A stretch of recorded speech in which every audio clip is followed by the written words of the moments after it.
Hello and hi friends, welcome back to Krishna's L'Oreals. Hope your preparation is going well and fine. ఈ వీడియోలో chapter 10 మనం article 15 గురించి discuss చేద్దాము. Previous వీడియోస్లో మనం fundamental rights, features, article 12 and 13 and ఇంకో వీడియోలో 14 గురించి చూసాం కదా. ఈ వీడియోలో మనం ఆర్టికల్ 15 డిస్కస్ చేద్దాం. And article 15 is all about prohibition of discrimination on certain grounds. Article 15లో డిస్క్రిమినేషన్, వివక్షతని ప్రొహిబిట్ చేయడం జరుగుతుందన్నమాట. ఆ గ్రౌండ్స్ ఏంటి అనేది కూడా ఇచ్చారు. అయితే religion, race, caste, sex or place of birth, ఈ 5 అంశాలను ఆధారంగా చేసుకొని మనం ఎవరి మీద వివక్షత చూపించరాదు అంటే స్టేట్ షెల్ నాట్ డిస్క్రిమినేట్ అని చెప్తున్నారు ఫస్ట్ పాయింట్లో. సో ఈ యొక్క స్టేట్ అంటే గవర్నమెంట్ అనేది ఈ రిలీజియన్ ఆధారంగా, race, caste, sex or place of birth ఆధారంగా డిస్క్రిమినేషన్ అనేది చేయరాదు ఎనీ సిటిజన్స్కి. ఓకే, అయితే ఇక్కడ మనకి డిస్క్రిమినేషన్ అండ్ ఓన్లీ అన్న 2 పదాలు కొంచెం నొక్కి చెప్పాల్సిన అవసరం ఉంది. ఇక్కడ డిస్క్రిమినేషన్ అంటే భేదాలు చూపించడము, వివక్షత చూపించడం అని అర్థం వస్తుంది. అండ్ ఓన్లీ అని ఎందుకన్నారు ఇక్కడ? Grounds only on grounds only of అంటే ఈ 5 గ్రౌండ్స్ కాకుండా వేరే గ్రౌండ్స్, వేరే అంశాల ఆధారంగా డిస్క్రిమినేషన్ అయితే చూపించవచ్చు అని చెప్పకనే చెప్తున్నారనమాట. Other grounds is not prohibited.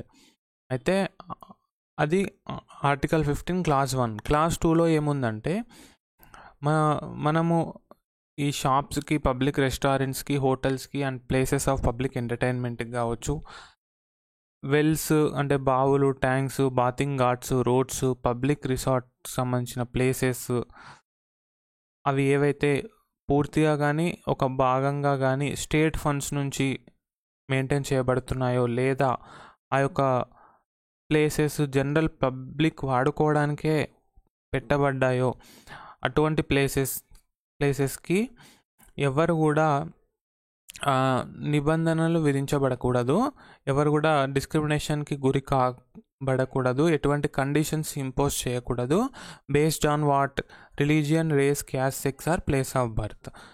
So ఇక్కడ మనకి ఫస్ట్ ప్రొవిజన్లో ఇది స్టేట్ అని చెప్తుంది అనమాట, అంటే స్టేట్ డిస్క్రిమినేషన్ చేయొద్దని చెప్తుంది. అయితే ఈ సెకండ్ ప్రొవిజన్ అనేది స్టేట్తో పాటు ప్రైవేట్ ఇండివిజువల్స్ కూడా ఈ యొక్క డిస్క్రిమినేషన్ అనేది చూపించకూడదు అనమాట.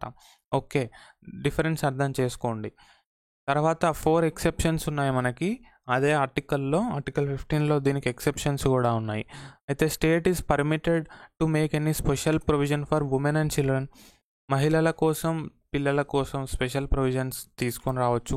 ఫర్ ఎగ్జాంపుల్, లోకల్ బాడీస్లో ఉమెన్కి రిజర్వేషన్ కల్పించడం, పిల్లలకి ఫ్రీ ఎడ్యుకేషన్ ప్రొవిజన్ పెట్టడం, ఇటువంటివి. తర్వాత state is also permitted to make any special provision for advancement of any socially and educationally backward classes. సాంఘికంగా, సామాజికంగా అండ్ విద్యాపరంగా వెనుకబడిన తరగతుల పౌరులను, అదేవిధంగా scheduled caste and scheduled tribes వారి కోసం స్పెషల్ ప్రొవిజన్స్ అయితే తీసుకొని రావచ్చు. And that is not considered as discrimination in terms of article 15. For example, public educational ఇన్స్టిట్యూషన్స్లో ఫీజు రాయితీ కల్పించడం అనమాట, లేదా రిజర్వేషన్ ఆఫ్ సీట్స్ కల్పించడము. పాయింట్స్ చూద్దాం. ఎక్సెప్షన్. సో ఇక్కడ state is empowered to make any special provision for the advancement of any socially and educationally backward class of citizens or for the SC or the STs regarding their admission. అంటే reservations కల్పించడం అడ్మిషన్స్లో, including private educational institutions. So including private అని కూడా అంటున్నారు, not only public, whether aided or unaided by the state except the minority educational institutions.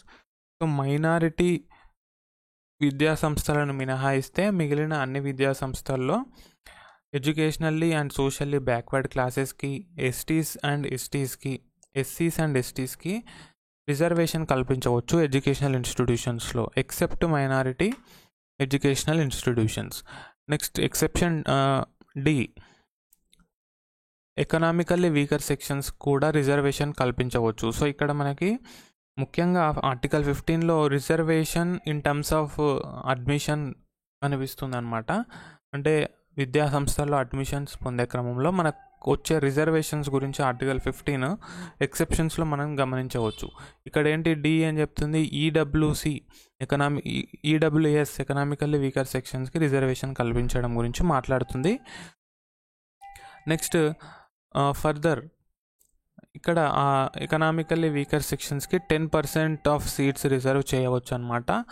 Including private educational ఇన్స్టిట్యూషన్స్లో కూడా అవి aided అయినా unaided అయినా, బట్ మైనారిటీ ఎడ్యుకేషనల్ ఇన్స్టిట్యూషన్ మినహాయించబడ్డాయి. అయితే already ఉన్న existing reservations ఉన్నాయో వాటికి అదనంగా ఈ 10% ఉంటుంది, వాటిలోనే కలగలిపి ఉండదన్నమాట. ఓకే, అంటే ఆల్రెడీ ఇప్పుడు ఓబీసీస్కి 27%, అలా మిగతా వారికి అన్ని ఒక 5%, 15% అలా ఉంది కదా.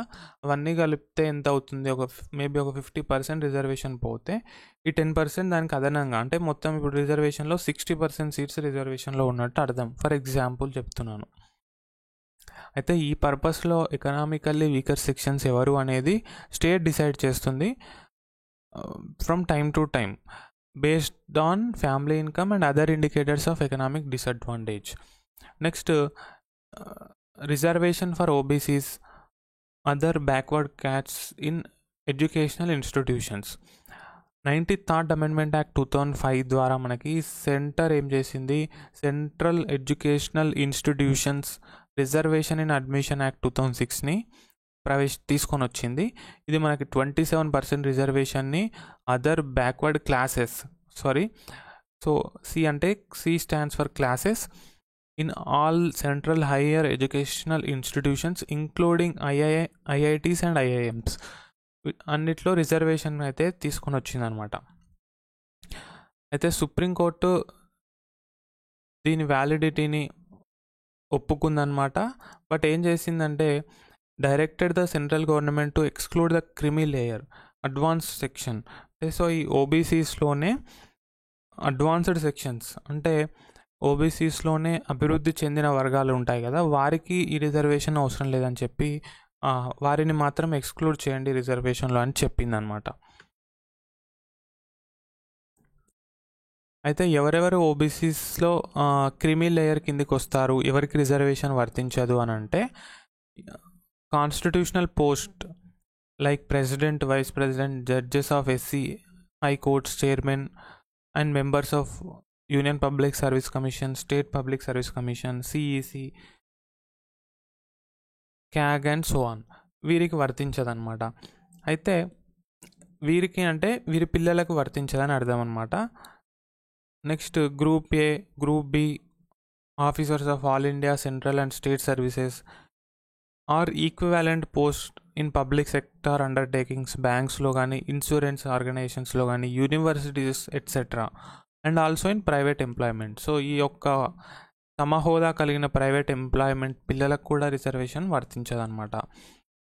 సో కొలోనల్, అంతకంటే ఎక్కువ ర్యాంక్ ఉన్నటువంటి ఆర్మీ అండ్ ఈక్వివాలెంట్ పోస్టులు కలిగినటువంటి navy officers, air force officers, paramilitary officers and వారి పిల్లలకు కూడా ఈ రిజర్వేషన్ అనేది వర్తించదన్నమాట. And professionals like doctors, lawyers, engineers, artists, authors, consultants and so on, వీరికి కూడా వర్తించదు వారి పిల్లలకి. Persons engaged in trade, business and industry, people holding agricultural land above a certain limit and a vacant land or building in urban areas and gross annual income more than 8 lakhs unna or possessing wealth above the exception limit కంటే ఎక్కువ ఉన్నా, బేసికల్గా 8 lakhs కంటే తక్కువ ఉండాలి. So in 1993 when the creamy layer ceiling was introduced it was 1 lakh అండి. But 2004లో అది 2.5 lakhs గాను, 2008లో 4.85 lakhs గాను, 6 lakhs in 2013 అండ్ 2017లో 8 lakhs కానీ ఇప్పుడు ఉందన్నమాట. Present as and date 8 lakhs is the limit. Next reservation for EWS in educational institutions. So exception D అనేది 103rd amendment act 2019 ద్వారా యాడ్ చేయడం జరిగింది. సో ఏ ఎక్సెప్షన్ గురించి మనం మాట్లాడుతున్నామంటే ఈ ఎక్సెప్షన్స్ గురించి మనం మాట్లాడుతున్నాము, ఎకనామికల్లీ వీకర్ సెక్షన్. ఇందాక ఇక్కడ సి ఎక్సెప్షన్ సి అంటే ఇదన్నమాట. సో ఇక్కడ ఎక్సెప్షన్ సి అనేది 93rd అమెండ్మెంట్ యాక్ట్ 2005 ద్వారా యాడ్ అయితే, ఎక్సెప్షన్ డి అనేది 103rd అమెండ్మెంట్ యాక్ట్ ఆఫ్ 2019 ద్వారా యాడ్ అయింది. ఈడబ్ల్యూఎస్ కోటా అని మనం తరచుగా వింటున్నాం గత కొన్ని సంవత్సరాలుగా. అయితే 10% రిజర్వేషన్ అయితే కల్పించడం జరిగింది ఎకనామికలీ వీకర్ సెక్షన్స్కి. సో వీరు ఎస్సీ, ఎస్టీ అండ్ ఓబీసీస్లోకి రారు. మిగతా వారు ఈ 3 కేటగిరీస్ కాకుండా మిగతా వారు ఎవరైతే ఇచ్చిన క్రైటీరియాని మీట్ చేస్తారో వారికి రిజర్వేషన్ కల్పించడం జరుగుతుంది. సో ఎలిజిబిలిటీ క్రైటీరియా చూస్తే యాన్యువల్ ఇన్కమ్ అనేది 8 lakhs కంటే తక్కువ ఉండాలి. ఆ ఇన్కమ్ అనేది మీ శాలరీ నుంచి కావచ్చు, అగ్రికల్చర్, బిజినెస్ ఆర్ ప్రొఫెషన్ అన్నిటినీ కలిపి చూస్తారో అవన్నీ కలిపినా కూడా మీకు 8 lakhs మించకూడదు అనమాట. అది financial year prior to the year of application. So మీరు అప్లికేషన్ పెట్టుకున్న ముందు ఇయర్లో 8 lakhs ఉందా లేదా అని చూస్తారు. అదేవిధంగా మీరు కింది వాటిలో ఏదైనా కలిగి ఉన్న మీకు ఈవెన్ 8 lakhs కంటే తక్కువ ఇన్కమ్ ఉన్నప్పటికీ ఈ కింది వాటిలో ఏదైనా మీరు కలిగి ఉంటే మీకు ఈడబ్ల్యూఎస్ అప్లికబుల్ కాదనమాట. 5 acres ఆఫ్ అగ్రికల్చర్ ల్యాండ్ అంతకంటే ఎక్కువ ఉన్నా కూడా మీకు అప్లికబుల్ కాదు. మీకు ఒక 1000 square feet రెసిడెన్షియల్ ఫ్లాట్ అంతకన్నా ఎక్కువ ఉన్నా you are not eligible for EWS reservation. Residential plot అయితే 1000 square yards and above in notified municipalities.